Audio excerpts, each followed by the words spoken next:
Hello दोस्तों, स्वागत है आप सभी का डीएलएस न्यूज चैनल पर एक बार फिर से। तो आज तारीख हो गई 5 जून 2021, दिन शनिवार, और बात करेंगे आज के मुख्य समाचार और टुडे ब्रेकिंग न्यूज के इस अपडेट वीडियो में नजर डालेंगे देश भर की तमाम बड़ी खबरों पर। आज के अपडेट में अपन जानेंगे आधार कार्ड को लेकर एक बहुत ही महत्वपूर्ण नया नियम बना दिया गया है, जो कि सभी भारतीय नागरिकों के लिए जानना जरूरी है। मैं आपको बताऊंगा बड़ी खबर। वहीं भारतीय रिजर्व बैंक यानी कि आरबीआई की ओर से सभी बैंक खाता वालों के लिए भी एक नई सुविधा जारी की गई है, वो भी जानेंगे। अच्छा, इसके अलावा अगर आपके घर में भी मोटरसाइकिल बाइक वगैरह हैं, तो उस पर भी एक नया नियम निकल कर आ रहा है, मैं आपको बताऊंगा। कोरोना वायरस से संबंधित भी कुछ अपडेट्स हैं, वैक्सीनेशन को लेकर भी बड़ी खबर जानेंगे अपन। साथ ही प्रधानमंत्री नरेंद्र मोदी सरकार की ओर से देश में कुछ नई सुविधाएं, नई योजनाएं भी शुरू की गई है। क्या है मैं आपको बताऊंगा। पूरी बड़ी खबरें एक एक करके आज के 50 बड़ी ही इंपॉर्टेंट यानी कि महत्वपूर्ण न्यूज पर नजर डालेंगे फटाफट से। बिल्कुल बने रहेगा मेरे साथ इस वीडियो में और एकदम पूरा लास्ट तक देखते रहिएगा। तो फिर देर किस बात की, चलिए मैं आपको ले चलता हूँ सीधे पहली खबर में। तो सबसे पहले तो जैसा कि आप खुद भी जानते होंगे कि 5 जून को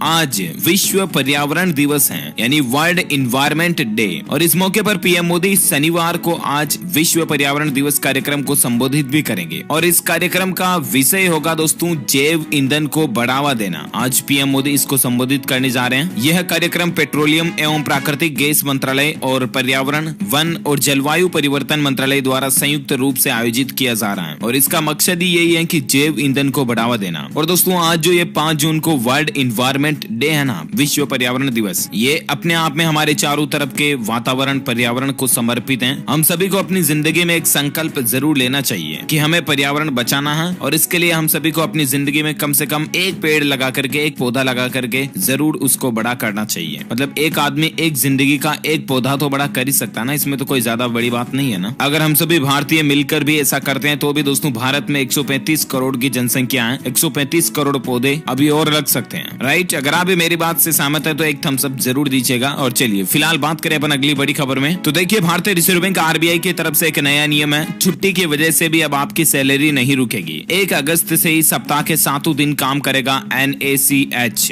NACH का फुल फॉर्म होता है दोस्तों नेशनल ऑटोमेटेड क्लियरिंग हाउस। ये बैंकिंग की एक सर्विस होती है। दरअसल बात कुछ यूं है कि 1 अगस्त से हमारे देश में आरबीआई नई सुविधा शुरू करने जा रहा। आम आदमी के लिए राहत की बात है। अब बैंक की छुट्टी वाले दिन भी आपको आपकी सैलरी मिल सकेगी, SIP और बीमा की किस्त भी जमा हो सकेगी। 1 अगस्त से ये नई सुविधा, नई सेवाएं शुरू होने जा रही हैं। रविवार या छुट्टी वाले दिन भी कर्मचारियों को सैलरी मिलेगी। डायरेक्ट बेनिफिट ट्रांसफर यानी कि DBT किसी भी दिन हो सकेगा। टेलीफोन, गैस, बिजली जैसे बिल तय समय पर जमा हो सकेंगे। म्यूचुअल फंड, SIP और लोन की किस्त में देरी से मुक्ति मिलेगी। ये सब कुछ बेनिफिट्स आपको 1 अगस्त से ही आरबीआई की ओर से मिलना शुरू हो जाएंगे। कल ही आरबीआई के गवर्नर शक्तिकांत के साथ में जो बैठक हुई उसमें ये निर्णय लिया गया है। वाकई में बहुत ही अच्छा निर्णय है। इससे दोस्तों बैंकिंग सुविधाएं जो है वो एक्सपेंड होगी, ऑनलाइन नेट बैंकिंग और भी ज्यादा फ्लेक्सिबल हो जाएगी, राइट। चलिए अगली बड़ी खबर देखिए। लूडो गेम है ना खेलने का, उसको कौशल नहीं बल्कि किस्मत का खेल घोषित किया जाए, ऐसी हाई कोर्ट में याचिका दायर की गई है। काफी लोकप्रिय है बोर्ड गेम लूडो। बचपन में इसे हम बर्तन से पत्थर वत्थर पर बना करके वो इमली की गुटली से खेला करते थे। आपको भी याद होगा अपने बचपन के दिन। आजकल तो मोबाइल फोन्स में खेलते हैं हम। तो ये जो लूडो का गेम है ना, इसको लेकर बॉम्बे हाई कोर्ट में एक याचिका दायर की गई है कि इस गेम को किस्मत का गेम घोषित किया जाए, ना कि कौशल का गेम। क्योंकि बहुत से आजकल युवा जो हैं वो इस खेल पर पैसे वगैरह लगा रहे हैं, हार जीत पर शर्तों पर खेलते हैं, आपको पता है। और इसीलिए हाई कोर्ट में ये याचिका दायर की गई है। अब इस मामले पर सुनवाई आगामी 22 जून को होगी। देखते हैं 22 जून को माननीय हाई कोर्ट की ओर से क्या फैसला सुनाया जाता है। मैं आपको अपडेट जरूर बता दूंगा हमारे चैनल डीएलएस न्यूज के माध्यम से। तो अगर आप हमसे लगातार जुड़े रहना चाहते हैं तो इस वीडियो के नीचे दिए गए लाल बटन को दबा करके डीएलएस न्यूज चैनल को सब्सक्राइब जरूर कर लेना, और पास में एक घंटी का बटन बन के आएगा, उसको भी दबा देना। इससे होगा ये दोस्तों कि आपको रोजाना की ताजा खबरें तुरंत आपके मोबाइल पर मिल जाएगी। ओके चलिए फिलहाल आगे बढ़ते हैं अगली बड़ी खबर में। देखिए आप, सरकार ने मॉरिशस के पूर्व राष्ट्रपति अनिरुद्ध जगन्नाथ के निधन पर उनके सम्मान के रूप में 1 दिन के राजकीय शोक की घोषणा की है। आपको पता होगा मॉरिशस के जो पूर्व राष्ट्रपति थे अनिरुद्ध जगन्नाथ जी, उनका कल ही निधन हो गया है। और उनके निधन के चलते अब भारत में भी आज शनिवार को 1 दिन का राजकीय शोक घोषित किया गया उनके सम्मान के रूप में। गृह मंत्रालय के एक बयान में कहा गया कि आज पूरे भारत में 1 दिन दिन के शोक के दौरान राष्ट्रीय ध्वज उन सभी इमारतों पर आधा झुका रहेगा जहां नियमित रूप से तिरंगा फहराया जाता है, और इस दौरान कोई आधिकारिक मनोरंजक कार्यक्रम भी नहीं होगा। वैसे आपकी जानकारी के लिए बता दूं, ये जो जगन्नाथ जी है ना, ये बोरिस में 2 बार तो राष्ट्रपति रह चुके हैं और 6 बार प्रधानमंत्री चुने गए थे। यानी आप अंदाजा लगा सकते हैं कि कितने सही आदमी थे ये, कितने सही नेता थे, पब्लिक इन्हें कितनी चाहती थी, है ना। और अगली बड़ी खबर देखिए आप, समंदर में बढ़ेगी भारत की ताकत। 6 सबमरीन के लिए 50,000 करोड़ को मंजूरी मिल चुकी है। जी हाँ, दरअसल दोस्तों रक्षा मंत्रालय ने भारतीय नौसेना के लिए 6 पारंपरिक पनडुब्बियों के निर्माण के लिए मंजूरी दे दी है। तकरीबन 50,000 करोड़ रुपए के लागत से 6 नई पनडुब्बियां भारत में नौसेना के लिए बनाई जाएंगी। वाकई में सैल्यूट इंडियन आर्मी को। अगली बड़ी खबर देखिए, पीएम मोदी का वैक्सीन की बर्बादी रोकने का आदेश। हाई लेवल मीटिंग में कहा उन्होंने कि हर एक वैक्सीन जो है वो मायने रखती है। जितनी बर्बादी मतलब उतने लोगों ने अपना डोज गंवा दिया। आजकल आपको पता होगा कि काफी ज्यादा देश के कई राज्यों में वैक्सीन की बर्बादी के मामले लगातार सामने आ रहे हैं, राइट। और ऐसे में अब इसको लेकर प्रधानमंत्री नरेंद्र मोदी ने भी अपना सख्त रुख अपनाया है। उन्होंने शुक्रवार को देश में कोरोना और वैक्सीन की स्थिति को लेकर हाई लेवल मीटिंग की और इस दौरान उन्होंने अधिकारियों को वैक्सीन की बर्बादी को रोकने के सख्त आदेश भी दिए। उम्मीद है अब कुछ फॉलो अप होगा इस पर। और अगली बड़ी खबर देखिए, स्वास्थ्य मंत्रालय की चेतावनी है कि अगर नहीं बरती गई सावधानी तो फिर से बेकाबू हो जाएगा कोरोना। केंद्र सरकार का यह कहना दोस्तों कि अगर हम अभी वापस लापरवाही करना शुरू कर दिए, अभी भी ज्यादा सावधानियां नहीं बरतें, तो फिर से कोरोना की जो तीसरी लहर बहुत जल्द हमें सामने देखने को मिलेगी। इसीलिए अब भी कोरोना जो है ना वो पूरी तरह से खत्म नहीं हुआ है। सावधानियां हमें लगातार आगे भी बरतनी होगी। चलिए अगली बड़ी खबर देखिए, माँ का दूध अब लेब में भी तैयार होगा। आखिर कब तक ये बाजार में बिकना शुरू हो जाएगा? दरअसल आपको पता होगा कि आजकल कोरोना काल के दौरान कई माताओं बहनों की, महिलाओं की अपने छोटे बच्ची को जन्म देने के तुरंत बाद ही जान चली गई। तो ऐसे बच्चों को दूध पिला करके बड़ा करने के लिए माँ के दूध की जरूरत पड़ती है, राइट। तो अब दोस्तों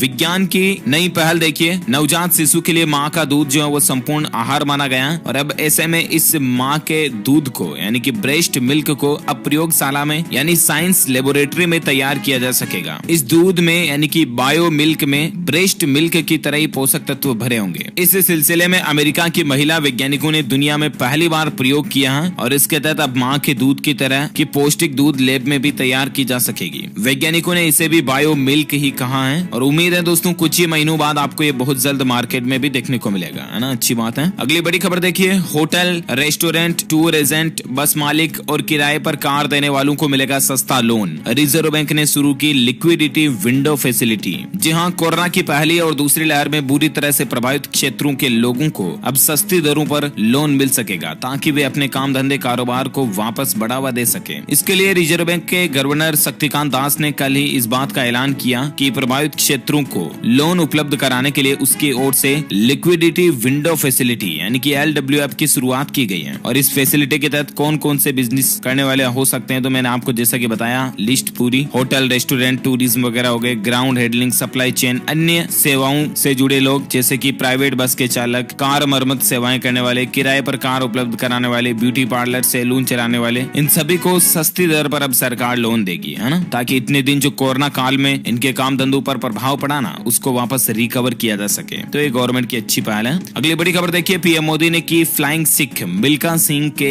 स्वस्थ होने की कामना और उनसे फोन पर बातचीत करके उनकी तबीयत की जानकारी भी ली है। फ्लाइंग सिख मिल्खा सिंह कौन है? शायद ही इनके बारे में कोई ना जानता हो। आपने अपनी जिंदगी में कभी न कभी एक बार ये लाइन तो जरूर सुनी होगी कि भाग मिल्खा भाग। इनके नाम पर एक मूवी भी बनाई गई है। अभी इनकी उम्र 91 साल के लगभग हो चुकी है। ये दोस्तों दुनिया के सबसे तेज धावक यानी कि दौड़ने वालों में से एक रहे हैं, एथलीट के खिलाड़ी रह चुके हैं। ये अपने जमाने के सबसे तेज दौड़ने वाले लोगों में शुमार रह चुके हैं। अभी ये बीमार चल रहे हैं। हाल ही में कुछ समय पहले ये कोरोना से संक्रमित भी हुए थे। हम सभी भगवान से इनके जल्द स्वस्थ होने की प्रार्थना करते हैं। चलिए अगली बड़ी खबर देखिए, स्टडी में खुलासा हुआ कि सुबह 1 घंटा पहले जगने से 23% तक आपका डिप्रेशन का खतरा कम हो जाता है। जी हाँ, बड़ी ही चौंका देने वाली रिसर्च हमें देखने को मिली है दोस्तों। जामा साइकेट्री जनरल में प्रकाशित एक स्टडी के हवाले से कहा गया है कि अगर आप सिर्फ 1 घंटा पहले जागते हैं ना तो गंभीर अवसाद यानी कि जिसे डिप्रेशन जो कहा जाता है ना उसके जोखिम को करीब 23% तक कम कर सकते हैं। हालांकि आपको नींद पूरी लेनी चाहिए क्योंकि पूरी नींद लेना भी बहुत जरूरी है। नींद की कमी के चलते डिप्रेशन और बढ़ सकता है, आप चिड़चिड़े हो सकते हैं, आपकी कार्य क्षमता प्रभावित हो सकती है और भी कई सारे साइड इफेक्ट्स कम नींद निकालने की वजह से आपके शरीर शरीर में आ सके हैं। लेकिन 1 घंटा जल्दी जगने का मतलब सुबह जैसे आप 6 बजे उठते हो ना, तो आप 5 बजे उठ जाओ, लेकिन शाम को 1 घंटा जल्दी सो जाओ। इससे आपके शरीर में जो डिप्रेशन का खतरा ना वो 23% तक कम हो जाएगा ना। और अगली बड़ी खबर देखिए, अब आप आधार कार्ड में बायोमेट्रिक्स रिकॉर्ड को परमानेंटली लॉक कर पाएंगे, ताकि बिना आपकी इजाजत के कोई भी उसमें सेंध नहीं लगा पाएगा। आपकी सिक्योरिटी को लेकर, आपके बायोडेटा बायोमेट्रिक डेटा को लेकर उदय ने एक बड़ा कदम उठाया है। उदय जो कि आधार कार्ड को मैनेजमेंट करने वाली संस्था है, भारतीय विशिष्ट पहचान प्राधिकरण UIDAI, इसका कहना दोस्तों कि अब आप अपने आधार कार्ड के बायोमेट्रिक्स को परमानेंटली लॉक कर पाएंगे, और अगर आपको उनकी जरूरत है एक्सेस करने की तो आप उसे टेम्परेरी अनलॉक भी कर सकते हैं। बाकी परमानेंटली लॉक रहेगा, ताकि आपकी इजाजत के बगैर आपके बायोमेट्रिक डेटा तक कोई पहुंचना तो दूर की बात, कोई झांक के देख भी नहीं पाएगा। समझ रहे हो ना। तो बहुत जल्द आपको आधार कार्ड के अंदर ये सुविधा मिलने जा रही है। ये देख सकते हैं उदय की तरफ से ऑफिशियली ट्वीट करके भी ये बात की जानकारी दी गई है। चलिए साथ ही अगली बड़ी खबर देखिए, देश की प्रमुख जांच एजेंसी CBI के अधिकारी और कर्मचारियों के लिए ड्रेस कोड जारी हुआ है। नए चीफ ने इनके आदेश भी दिए हैं। दरअसल आपको पता होगा, हाल ही में CBI को नया डायरेक्टर मिला था, सुबोध कुमार जायसवाल जी। उन्होंने पद संभालते ही इसे लेकर आदेश जारी कर दिया। इसके तहत अब ड्यूटी के दौरान कोई भी CBI अधिकारी या CBI कर्मचारी कैजुअल ड्रेस नहीं पहन सकेंगे। अब CBI के स्टाफ का कोई भी सदस्य जींस टी-शर्ट और स्पोर्ट्स शूज में दिखाई नहीं देगा, फॉर्मल में नजर आएगा पूरा स्टाफ। ये CBI के लिए, हमारे देश की टीम के लिए कुछ नए रूल्स बनाए गए हैं। साथ ही अगली बड़ी खबर देखिए, झारखंड में अब शराब की बिक्री जो है वो प्राइवेट हाथों में रहेगी। CM हेमंत सोरेन ने ग्रामीण बिजली उपभोक्ताओं को भी बड़ी राहत दी है। झारखंड में दरअसल कल ही कैबिनेट की बैठक हुई और कुछ महत्वपूर्ण बड़े फैसले लिए गए। एक तो राज्य में अब शराब की बिक्री के लिए साल 2010 के पहले जैसी व्यवस्था होगी। व्यवसायी और कंपनियों के हाथों में होगी राज्य में अब शराब की थोक बिक्री, है ना। इसके अलावा ग्रामीण बिजली उपभोक्ताओं को बड़ी राहत दी गई है। जी हाँ, जिन बिजली उपभोक्ताओं के पुराने कुछ बिल ड्यू चल रहे हैं, पुराने बिल बाकी चल रहे हैं ना, बिजली के बिल बकाया चल रहे हैं, तो उनको अब वे लोग वन टाइम सेटलमेंट योजना के तहत 4 मासिक किस्तों में बकाया बिल जमा करा सकते हैं, और इस दौरान उनका अधिभार या DPS जो है वो माफ कर दिया जाएगा। यानी कि जो पेनल्टी वगैरह चार्जेस है ना, एक्स्ट्रा चार्जेस, वो अभी माफ कर दिए जाएंगे, और आप 4 मासिक किस्तों में वन टाइम सेटलमेंट योजना के तहत बिजली बिल जमा करा सकते हैं। झारखंड राज्य में ये योजना शुरू की गई है। ओके, अगली बड़ी खबर देखिए दोस्तों, चेतावनी है, स्कूटर मोटरसाइकिल चालक सावधान हो जाएं। बगैर ISI मानक वाला हेलमेट लगाने पर अब कानूनी कार्यवाही होगी। आपकी जानकारी के लिए बता दूं, इस महीने से हमारे देश में ये नया नियम लागू हो चुका है। एक तो हेलमेट लगाना तो वैसे भी पहले से ही अनिवार्य था, राइट, लेकिन अब हेलमेट आपको ISI मानक वाला ही पहनना पड़ेगा। हेलमेट ऐसा होना चाहिए जो BIS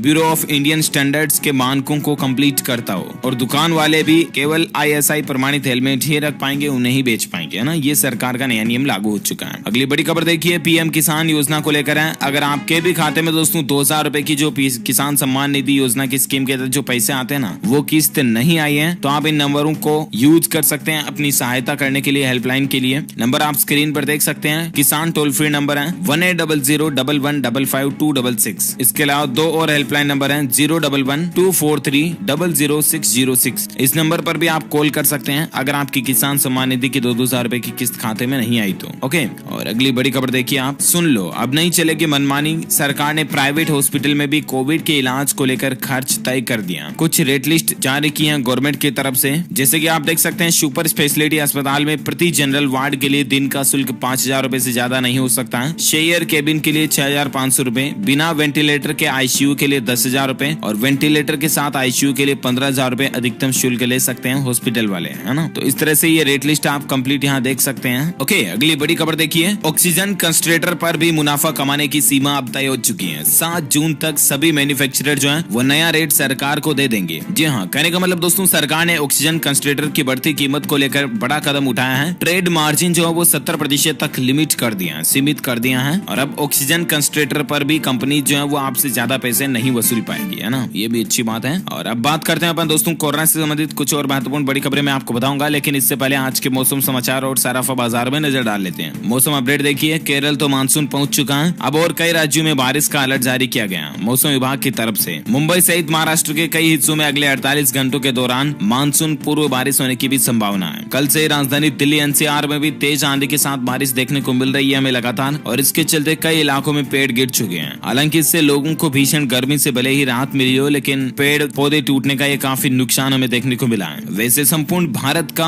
आज 5 जून 2021 का मौसम पूर्वानुमान आखिर क्या कहता है, तो मैं आपको बता दूं अगले 24 घंटों के दौरान लक्षद्वीप, केरल, कर्नाटक, मध्य महाराष्ट्र, कोंकण, गोवा, रायलसीमा, तमिलनाडु, मराठावाड़ा, विदर्भ, दक्षिण पश्चिम मध्य प्रदेश, गुजरात, तेलंगाना, आंध्र प्रदेश, छत्तीसगढ़, पूर्वी मध्य प्रदेश, पश्चिम हिमालय, पंजाब और दक्षिण पूर्व राजस्थान के कुछ इलाकों में आपको हल्की फुल्की बारिश छींटे पड़ते हुए देखने को मिल सकते हैं। ओके, तो ये कंप्लीट मौसम समाचार मैंने आपको बता दिया। और वहीं सराफा बाजार में सोने चांदी के रेट की जब बात करें तो देखिए आप, चांदी 2 दिन में 2000 रुपए टूटी और सोना भी लगभग 1000 रुपए तक सस्ता हुआ है। अभी सोने का रेट क्या चल रहा है, तो सोने के भाव में 388 रुपए की और आज गिरावट देखी गई, और उसके बाद अभी सोने का रेट 47,917 रुपए प्रति 10 ग्राम तक पहुंच गया है। वहीं चांदी की बात करें तो चांदी की कीमत 920 रुपए टूटी, और उसके बाद अभी चांदी का रेट 69,369 रुपए प्रति किलो चल रहा है। ओके, तो ये रहा gold and silver price today news. और अब अपन बात करते हैं कोरोना वायरस से संबंधित कुछ बड़ी खबरों में। तो देखिए आप, जानवरों पर भी कोरोना का कहर देखने को मिल रहा है। तमिलनाडु के चिड़ियाघर में एक शेरनी की कोरोना से मौत हो गई और 9 और पॉजिटिव आशंका है। चलिए अगली बड़ी खबर देखिए, अगर फिर हुए पहले जैसे हालात तो देश में जल्दी कोरोना की तीसरी लहर आ सकती है। ये चेतावनी तो केंद्र ने दे ही दी है, मैंने आपको बता ही दिया। साथ ही फिलहाल देखिए, उत्तर प्रदेश की मुख्यमंत्री योगी आदित्यनाथ सरकार की ओर से बहुत ही अच्छी प्लानिंग बनाई गई है कि महिलाओं के टीकाकरण के लिए अलग से बूथ बनेंगे। हर जिले में अलग अलग बूथ बनाए जाएंगे जिनमें स्पेशल महिलाओं का, लेडीज का टीकाकरण होगा, है ना। यूपी गवर्नमेंट ये व्यवस्था करने जा रही है। साथ ही बड़ी खबर देखिए, ब्लैक फंगस के इलाज के लिए अब मनमाने रेट नहीं वसूल सकेंगे प्राइवेट अस्पताल। महाराष्ट्र सरकार ने इसको लेकर रेट तय कर दिए हैं। जी हाँ, ब्लैक फंगस यानी कि म्यूकोरमाइकोसिस के मरीजों के लिए राहत की बात है। महाराष्ट्र में ब्लैक फंगस के इलाज के रेट तय हो चुके हैं। अब 1 लाख की जगह सिर्फ 10,000 रुपए में ही सर्जरी हो जाएगी। ऑपरेशन वगैरह करना पड़ा ना ब्लैक फंगस के लिए, तो 1 लाख रुपए नहीं लगेंगे, बल्कि महज 10,000 रुपए में ही काम हो जाएगा। क्योंकि दोस्तों, इस बीमारी का इलाज आम आदमी के लिए काफी महंगा पड़ रहा था, और इसी को देखते हुए महाराष्ट्र राज्य सरकार ने प्राइवेट अस्पतालों के लिए भी शहरों की कैटेगरी के हिसाब से इनकी रेटें तय कर दी हैं। तो ये गवर्नमेंट की अच्छी पहल है। वाकई में ये लिस्ट आप देख सकते हैं कि आखिर कितने रुपए किस किस सुविधा के लिए हैं। चलिए अगली खबर देखिए, उत्तर प्रदेश वाराणसी में ब्लैक फंगस का कहर देखा गया। 24 घंटे में ही 8 लोगों की इससे मौत हो गई, 30 की निकालनी पड़ी आंख। ब्लैक फंगस काफी ज्यादा बढ़ रहा है, इस बात का अंदाजा आप इस खबर से ही लगा सकते हैं। साथ ही अगला अपडेट देखिए, राजधानी दिल्ली की अरविंद केजरीवाल सरकार का ऐलान निकल कर आ रहा है कि ऑक्सीजन की कमी से जान गंवाने वाले मृतकों के परिवारों को 5-5 लाख रुपए की आर्थिक मदद भी दी जाएगी। अच्छी बात है। वहीं देखिए, राजस्थान के मुख्यमंत्री अशोक गहलोत सरकार ने भी बड़ी राहत दी है। तकरीबन 33 लाख परिवारों को 1,000 रुपए की दूसरी किस्त जारी की जा चुकी है। तो अभी इस कोरोना काल के दौरान राजस्थान सरकार की भी अच्छी पहल है वाकई में। और देखिए दोस्तों, पीएम आवास योजना में भी राजस्थान राज्य जो है वो अव्वल रहा है। तकरीबन 11,41,000 आवास पूरे कर राजस्थान जो देश भर में 1 नंबर पर रहा है। अच्छी बात है। और एक बड़ी खबर देखिए, गुजरात में सरकारी व प्राइवेट ऑफिसों को 100% स्टाफ के साथ खोलने का आदेश जारी हो चुका।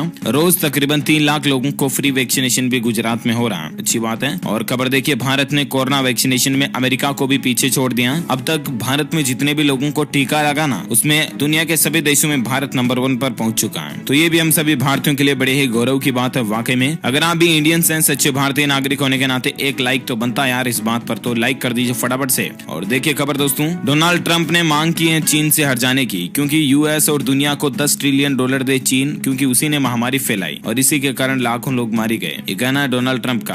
आप इस बात से कितना सहमत हैं दोस्तों, मुझे नीचे कमेंट करके बताइएगा जरूर। और बड़ी रात की बात तो कोरोना के आंकड़ों को लेकर देखिए आप, पिछले 24 घंटों के दौरान 1,20,000 नए मामले देखे गए। एक्टिव केस अब भारत में 15,51,000 रह चुके हैं। पिछले 24 घंटों में 3370 लोगों की मौत हुई, और ऐसे में अभी भारत में इस महामारी के कारण कुल मरने वालों की संख्या जो है ना वो 3,44,000 से भी ज्यादा हो चुकी है। ओके, तो ये तो रहा आज का ताजा कोविड डेटा। और आइए अब मैं आपको फटाफट से आज की कुछ और हेडलाइंस न्यूज से रूबरू करवा देता हूँ। बड़ी खबर देखिए आप, हिमाचल प्रदेश में 10वीं के छात्र भी प्रमोट किए जाएंगे। जयराम ठाकुर कैबिनेट बैठक में 12वीं के छात्रों पर भी फैसला हमें देखने को मिल सकता है। वहीं देखिए, झारखंड सरकार जो है वो मध्याह्न भोजन बनाने वाली रसोईया को 2,000 रुपए देगी। ये भी कैबिनेट में फैसला लिया गया है। साथ ही अगली खबर देखिए, वैक्सीन लगाने के बाद दोबारा कोरोना संक्रमित हुए किसी व्यक्ति की जान नहीं गई है, एम्स की स्टडी ये कहती है। जबकि दोस्तों वैक्सीन को लेकर एक खबर ये भी देखिए आप कि कोविशील्ड की डोज लेने के तुरंत बाद बिगड़ी 19 साल की युवती की तबीयत और 2 दिन बाद PGIMS में उसने हॉस्पिटल में दम तोड़ दिया। तो कहीं ना कहीं देखा जाए तो वैक्सीन लगाने के बाद भी लोगों की जान जा रही है, भगवान बचाए सबको। फिलहाल देखिए आप अगली बड़ी खबर, PM नरेंद्र मोदी की जगह है वैक्सीनेशन सर्टिफिकेट पर अब आपको मुख्यमंत्री ममता बनर्जी की तस्वीर देखने को मिलेगी। पश्चिम बंगाल में ममता ने ये बदलाव कर दिया है, उन्होंने PM मोदी की जगह अपनी फोटो लगवा दी है। साथ ही खबर देखिए, हरियाणा में राशन की दुकानों पर सरसों के तेल के बदले में सरकार की ओर से हर महीने मिलेंगे आपको 250 रुपए। अब यह क्या प्लानिंग है हरियाणा सरकार की, ज्यादा जानकारी आप स्क्रीन पर देख सकते हैं, वीडियो को थोड़ा पॉज करके देख लीजिएगा। फिलहाल देखिए अगली खबर, मध्य प्रदेश में यह नियम बना दिया गया कि 1200 रुपए से ज्यादा में नहीं बेच सकते हैं DAP खाद की बोरी, क्योंकि खाद वगैरह आज काफी ब्लैक में बेचे जा रहे हैं आजकल, मतलब कि किसान भाई लोगों को, तो अब 1200 से ज्यादा में नहीं बेच पाएंगे, है ना। वहीं देखिए दोस्तों, रोजगार देने के मामले में उत्तर प्रदेश अव्वल रहा है। भारत के सबसे